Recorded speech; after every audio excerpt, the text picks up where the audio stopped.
નમસ્તે વિદ્યાર્થીની બહેનો, આપણે સમાજશાસ્ત્રમાં 12મા ધોરણમાં ત્રીજું પ્રકરણ જોઈએ, અનુસૂચિત જાતિ, અનુસૂચિત જનજાતિ અને અન્ય પછાત વર્ગો.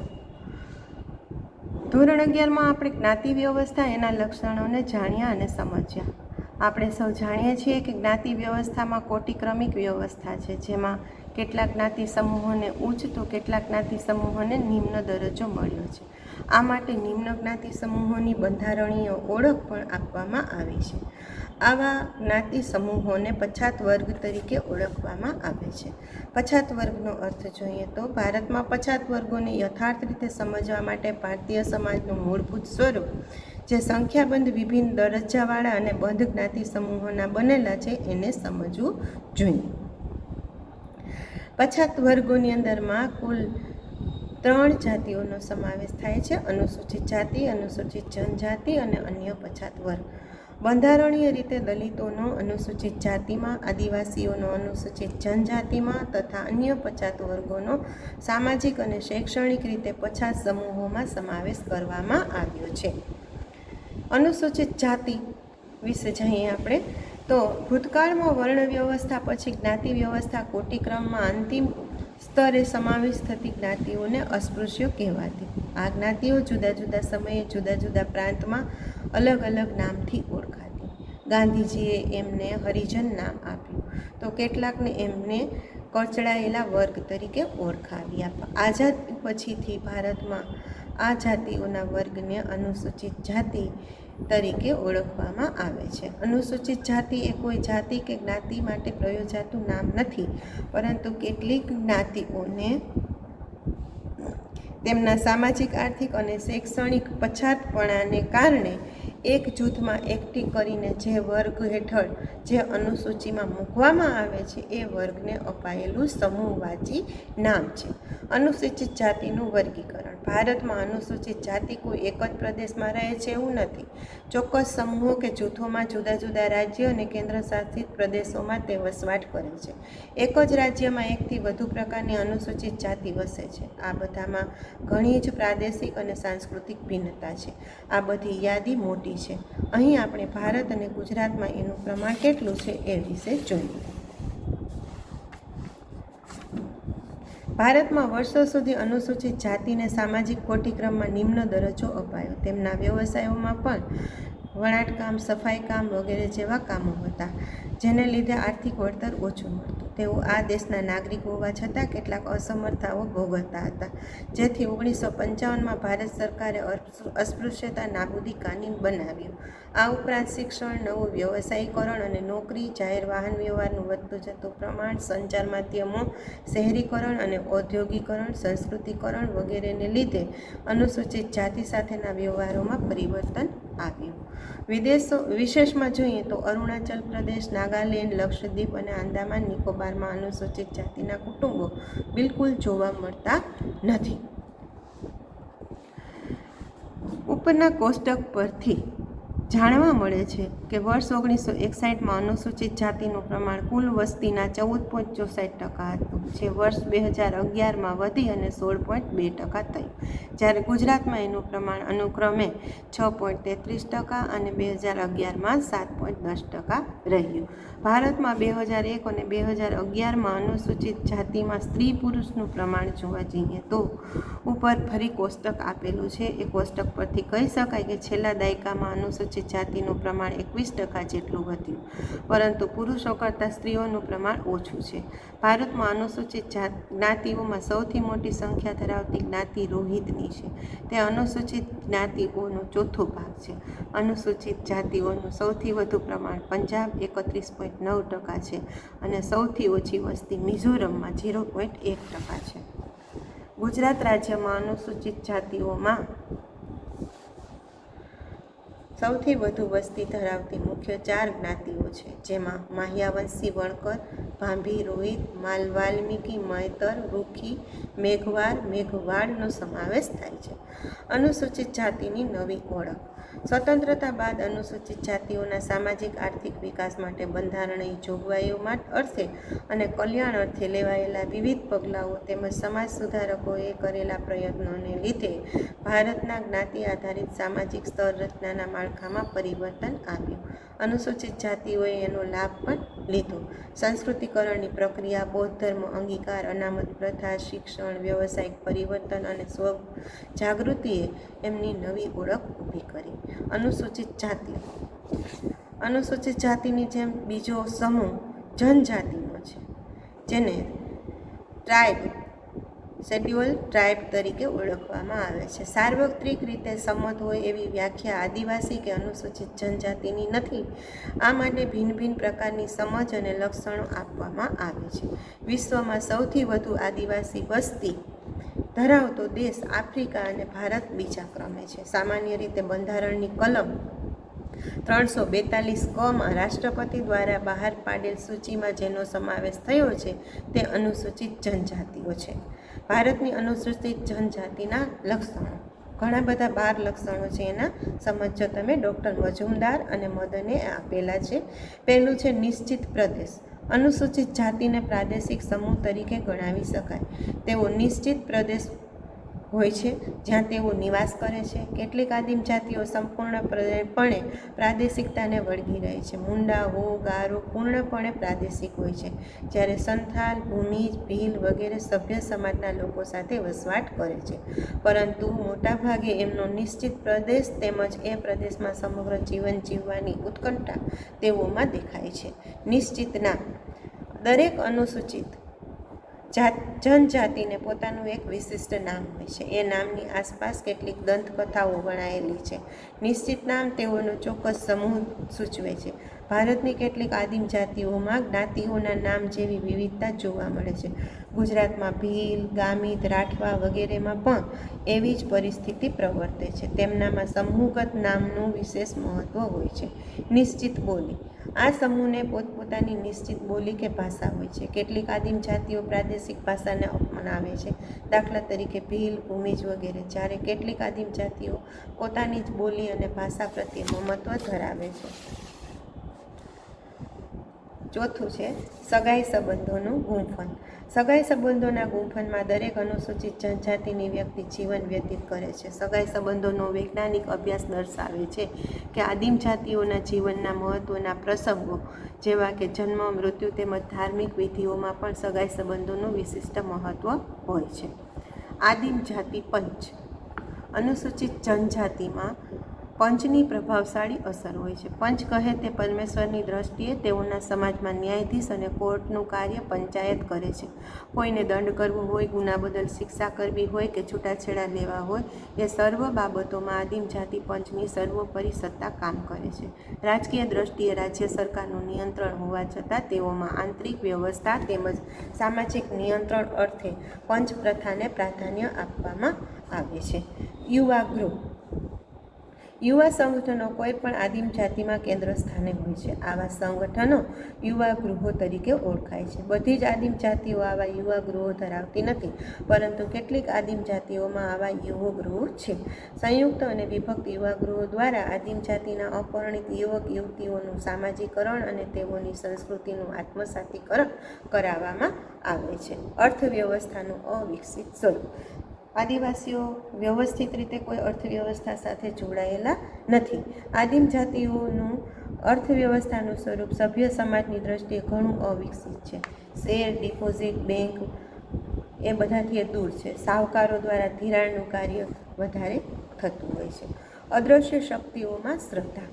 અનુસૂચિત જનજાતિઓ અદ્રશ્ય અને અમાનવીય શક્તિઓમાં શ્રદ્ધા ધરાવે છે. કોઈ ટોટેમ સાથે પોતાની આદિમ જાતિને અલૌકિક સંબંધ છે એમ તે માને છે, તેમજ એ માન્યતાની આસપાસ અનેક માન્યતાઓ અને વહેમોને તેઓ વણી લે છે. અંધશ્રદ્ધાને તેઓ પોષે છે. સામન, બળવું કે ભગત જેવી ચમત્કારિક વ્યક્તિમત્તા ધરાવતી વ્યક્તિનું તેઓ પર વિશેષ પ્રાધાન્ય હોય છે. વિશિષ્ટ નૈતિક નિયમાવલી. દરેક આદિમ જાતિને પોતાની વિશિષ્ટ નૈતિક નિયમાવલી હોય છે. એ નીતિમત્તાને તેઓ કદી છોડતા નથી. દરેકે એનું ચુસ્તપણે પાલન કરવું પડે છે. સામાજિક ધાર્મિક નિષેધાવસ્થા. અનુસૂચિત જનજાતિઓમાં સામાજિક ક્ષેત્રે તેમજ ધાર્મિક ક્ષેત્રે અનેક નિષેધોનું પાલન કરવાનું હોય છે. સામાજિક સંબંધોમાં પરિહારના સંબંધો તેઓની સામાજિક નિષેધાવસ્થાનું દર્શન કરાવે છે. કોની સાથે બોલાય અને કોની સાથે મજાક ન કરાય એને પરિહાર કહેવાય. જ્યારે ધાર્મિક વિધિઓ અને ક્રિયાઓમાં પણ પવિત્રતાનો ખ્યાલ તેઓમાં સુસ્પષ્ટ હોય છે. ગૂઢ શક્તિઓનું પ્રાધાન્ય. આદિમ જાતિના લોકો વિવિધ પ્રકારોની ગૂઢ શક્તિઓમાં શ્રદ્ધા ધરાવે છે. ટેકરીની ગૂઢ શક્તિઓ, જંગલની ગૂઢ શક્તિઓ, પૂર્વજોની ગૂઢ શક્તિ, મૃત વીરોની શક્તિ, ગામની ગૂઢ શક્તિઓ તેમજ ભૂત, ચુડેલ, ડાગણ જેવી અનિષ્ટકાર ગૂઢ શક્તિઓમાં શ્રદ્ધા ધરાવે છે. મૃત્યુ પછીના જીવનમાં શ્રદ્ધા. અનુસૂચિત જનજાતિના સભ્યો મૃત્યુ પછીના જીવનમાં શ્રદ્ધા ધરાવે છે. પૂર્વજ પૂજા અને પ્રકૃતિ પૂજા શરીરમાંથી મુક્ત થઈને આત્માનું અસ્તિત્વ ટકી રહે છે એ ફિલોસોફીમાંથી ઉદ્ભવેલી જોવા મળે છે.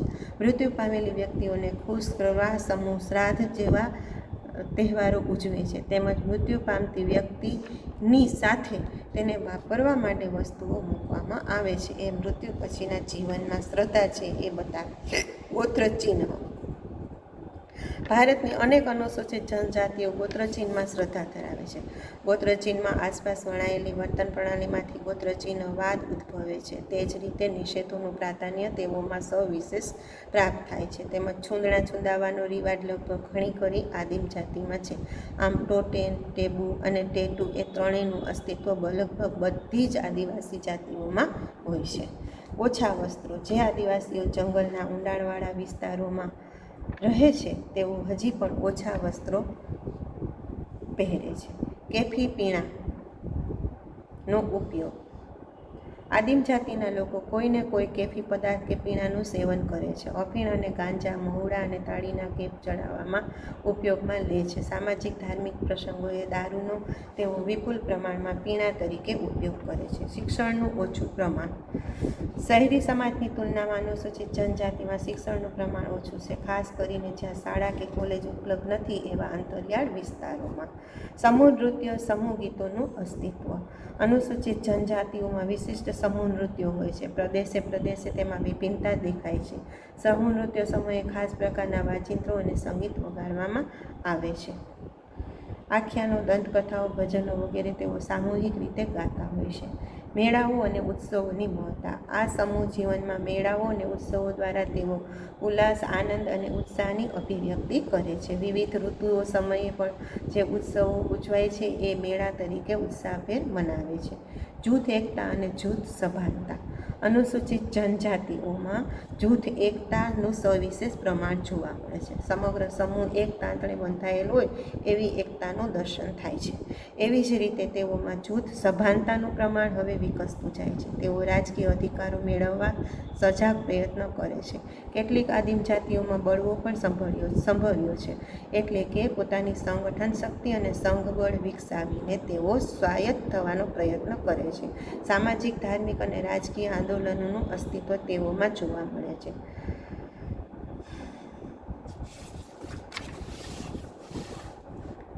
ભારતની આદિમ જાતિઓનું વર્ગીકરણ. એ વર્ગીકરણ 6 રીતે દર્શાવાયું છે. નીચેના 3 ભૌગોલિક વિસ્તારોમાં આદિવાસીઓની વસ્તી પથરાયેલી જોવા મળે છે. ઉત્તર પૂર્વ વિસ્તાર. આમાં લદ્દાખ, હિમાચલ પ્રદેશ, ઉત્તર પ્રદેશ, સિક્કિમ તથા ઉત્તર પૂર્વ વિસ્તાર જેની અંદરમાં અરુણાચલ પ્રદેશ, આસામ, મેઘાલય, મિઝોરમ, નાગાલેન્ડ વગેરેનો સમાવેશ થાય છે.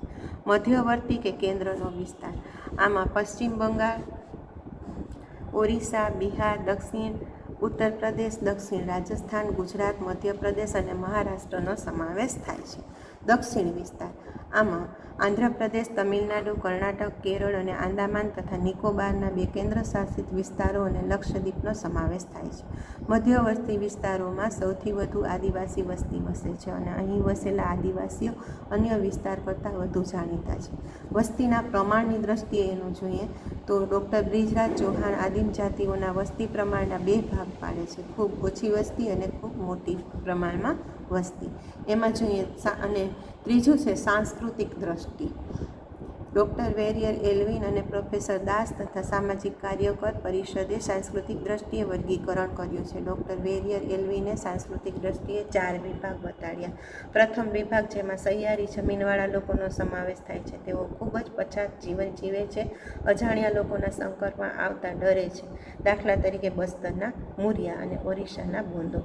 બીજો વિભાગ, તે જેઓ જંગલો અને ડુંગરોમાં રહે છે, સમૂહ જીવન જીવે છે, બહારના લોકો સાથે સંપર્ક ઓછો છે.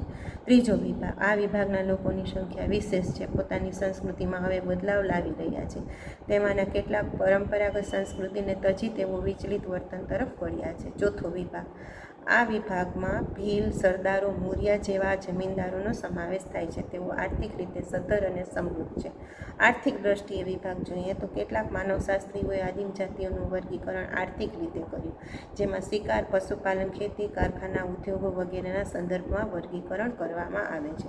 ભાષાકીય દ્રષ્ટિએ ભારતની સર્વ આદિમ જાતિને ભાષાકીય દ્રષ્ટિએ મહત્વના 3 ભાષા કુટુંબો સાથે વર્ગીકૃત કરવામાં આવે છે. ઓસ્ટ્રિક ભાષા કુટુંબ પૂર્વ ભારતના આદિવાસીઓ, જેમાં કોલ, મુંડા અને ખાસી આદિવાસી બોલીનો ઓસ્ટ્રો એશિયાટિક ભાષા કુટુંબમાં સમાવેશ થાય છે. દ્રાવિડિયન ભાષા કુટુંબો, જેમાં તમિલ, તેલુગુ, કન્નડ અને મલયાલમનો સમાવેશ થાય છે. આંધ્રમાં વસતા ગોંડ, દક્ષિણ ભારતના કાદર, ઇસ્લા, ચેચુ, ટોડા વગેરે આદિમ જાતિનો એમાં સમાવેશ થાય છે. સિનો તિબેટન ભાષા કુટુંબો, જેમાં તિબેટ, બર્મી અને સિયામી ચીનીનો સમાવેશ થાય છે. દાર્જિલિંગ અને હિમાલયમાં વસતી આદિવાસી જાતિઓ આ ભાષા બોલે છે. જાતિ તત્વોની દ્રષ્ટિએ આમાં નિશ્ચિત શારીરિક લક્ષણો, જેમાં માથું, નાક, ખોપરીનું ઘનત્વ, કદ, રક્ત સમૂહ વગેરેનો સમાવેશ થાય છે. ભારતમાં અનેક વિદ્વાનોએ આ મુજબ વર્ગીકરણ કરવાનો પ્રયત્ન કર્યો છે, જેમાં આ નિશ્ચિત શારીરિક લક્ષણોમાં ત્વચા તથા આંખનો રંગ, વાળની બનાવટ, રૂંવાટી, હોઠ વગેરેનો સમાવેશ થાય છે. અનુસૂચિત જનજાતિનું સાંસ્કૃતિક વૈવિધ્ય. અનુસૂચિત જનજાતિની લગ્ન વ્યવસ્થા, સગાઈ સંબંધ, મિલકત વ્યવસ્થા, ધર્મ સંસ્થા, જાદુ, ન્યાયતંત્ર, કલા અને સંગીત, દંતકથાઓ વગેરે તેમના સામાજિક અને સાંસ્કૃતિક જીવનને દર્શાવે છે. અહીં ભારતના અનુસૂચિત જનજાતિ સમૂહની થોડીક સાંસ્કૃતિક વિશેષતાઓ જોઈએ. ભારતીય આદિમ સમૂહ પ્રકૃતિ, ગોત્રચિહ્ન, જાદુ, નૃત્ય, લોકસંગીત, કલા વગેરેમાં માને છે. પ્રકૃતિના વિભિન્ન તત્વો જેવા કે સૂર્ય, ચંદ્ર, અગ્નિ, વાયુ તેમજ વનસ્પતિનો એમના સાંસ્કૃતિક જીવન સાથે સંબંધ છે. પ્રકૃતિ પૂજા એમના જીવનનો અભિન્ન અંગ છે. આદિવાસીઓમાં ગોત્ર ચિહ્નવાદ કે ટોટમવાદ છે. આ એક સામૂહિક ચેતનાનું પ્રતીક છે, જેમાં જે તે ગોત્રના સભ્યો કોઈ ગૂઢ, અલૌકિક અને પવિત્ર સંબંધ રાખે છે. જાદુમાં તેઓ મંત્ર અને તંત્રનો ઉપયોગ કરે છે. સફેદ જાદુ, જે રક્ષણાત્મક અને કલ્યાણકારી છે, જ્યારે કાળો જાદુ તાંત્રિક વિદ્યા અને ભૂત પ્રેત સાથે સંકળાયેલ છે. તેઓ માને છે કે જાદુ દ્વારા અલૌકિક શક્તિ ઉપર આધિપત્ય જમાવી શકાય છે. આદિવાસીઓની કલા. આદિવાસીઓમાં વર્ષોથી કલા અને સૌંદર્ય સાથે સંકળાયેલ છે. તેમની કલામાં સૌંદર્ય અને સંવેગની સાથે સામાજિક તત્વો સંકળાયેલ છે. તેમના વિચારો, મૂલ્યો, ધર્મ, પરંપરા, સામાજિક અને ભૌગોલિક પરિસ્થિતિ સાથે એની ઉપયોગિતા સંકળાયેલ છે. દાખલા તરીકે કલાત્મક કાંસી, વાંસની ટોપલીઓ વગેરે. કલાની અભિવ્યક્તિની શૈલી એમના સંગીત, તાલ અને સૂરમાં અભિવ્યક્ત થાય છે. ડૉક્ટર વેરિયર એલ્વિન જણાવે છે તે મુજબ ભારતીય આદિજાતિની કળામાં યથાર્થવાદ અને પ્રતીકવાદ બંનેનો સમાવેશ થાય છે. તેઓ મૂર્તિકળા અને ચિત્રકળા બંનેનો સમાવેશ કરે છે. તેમની દિવાલો, ઓજારો ઉપરાંત આભૂષણોમાં એ વ્યક્ત થાય છે. આદિવાસીઓ તહેવારો, ઉત્સવો અને લગ્ન પ્રસંગે ઘરની દિવાલો સુશોભિત કરે છે. ભીંત ચિત્રોમાં એ વ્યક્ત થાય છે. દાખલા તરીકે ગુજરાતના રાઠવાના પિઠોરા. એ જ રીતે મુરિયા લોકો હાથી, ઘોડા અને માનવની મૂર્તિઓ દેવને અર્પણ કરે છે. સાંથાલ લગ્ન વખતે ડોલીને સુંદર રીતે શણગારે છે. ભારતના આદિવાસીઓમાં સંગીત અને નૃત્યમાં તાલ, સૂર અને વાદ્યતંત્રનો સંગમ જોવા મળે છે. એમના વાજિંત્રોમાં ઇલેક્ટ્રોનિક્સ વાજિંત્રો નથી, પરંતુ ફૂંક મારવી, હવા ભરવી, થાપ આપવી વગેરે છે. સારંગી, વાંસળી, તૂર, તંબુર, બીન, ઢોલ, ઘંટ, મૃદંગ એ એમના વાજિંત્રો છે. લગ્ન અને ધાર્મિક પ્રસંગોમાં કે ઉત્સવ વગેરેમાં નૃત્ય કરે છે. ઘણીવાર રાજા શિકારી પશુના મોહરા પણ પહેરે છે. તેઓ સમૂહ નૃત્ય કરે છે. લોકગીતો દ્વારા સામૂહિક જીવનની એકતા દર્શાવે છે. તેઓની ભાષા શૈલી, લોકકથા પણ એમાં વણાયેલા છે. હવે પછી આપણે નેક્સ્ટ જોશું અન્ય પછાત વર્ગો. નમસ્તે.